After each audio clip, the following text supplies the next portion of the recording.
Senator James Lankford, I am on the border tonight in El Paso. This is hard to be able to get a good reference of it, but right over my shoulder, that is Mexico, and then the city of El Paso lights behind us. We're watching actually folks from this high point actually try to be able to transit coming over the wall. And because the Border Patrol staff are all in town actually processing people that came across in groups earlier, there are no people left to be able to actually patrol here at night. And so they can literally just stand by and watch them, but they can't actually do anything about it because, again, with so many people crossing the border, they're having to have so many people actually processing, they can't actually engage to be able to stop people at this point as they're coming across. So a lot of issues that are happening here in El Paso as well as along the entire border as we continue to have a very, very open process.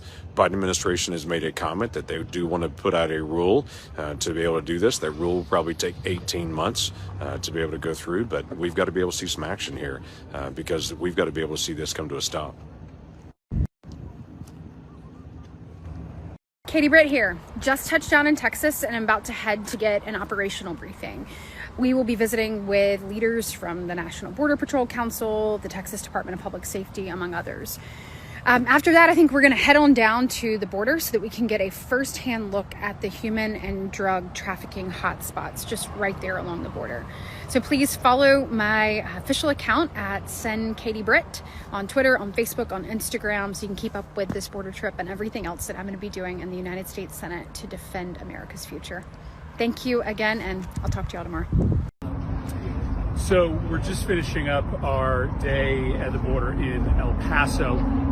4 Democrats, 4 Republicans.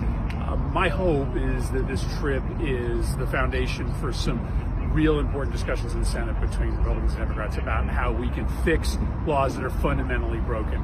The fact of the matter is our immigration system should be a strength of this country, and right now it's not working because of outdated laws. So we've had a really good first day. We're going to go late into the night with some Border Patrol agents, and then we'll be heading to Yuma tomorrow. But not all of us agree on what's happening at the border. Not all of us agree on solutions. We have a lot of different ideas, but this is our job to try to take big, difficult challenges like immigration policy and make the law better for the people that we serve.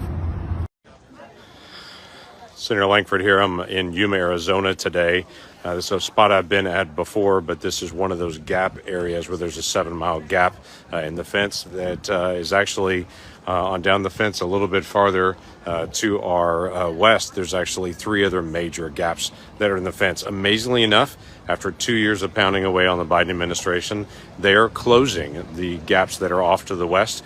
They literally, we just walked by, get a chance to be able to see it, and saw some of the construction crews there where they're getting set up, where they're finally caving in and saying, yes, it is entirely appropriate. So they said they were going to take a 100-day pause to be able to evaluate this. We've been over 700 days now, and while so many of us have been pounding away over and over again saying it's entirely reasonable to be able to close those gaps, they are finally closing those gaps, and they're doing some wall construction there, which was good to be able to see. There's a lot that needs to be done to be able to change our immigration laws.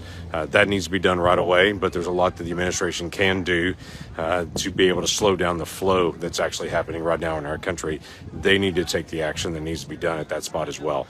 So it's been a busy day. Started out in El Paso earlier this morning, here in Yuma, Arizona, for most of the day today. And we're trying to be able to talk to the men and women in green that are in the Border Patrol, the folks that are in the customs and the field offices.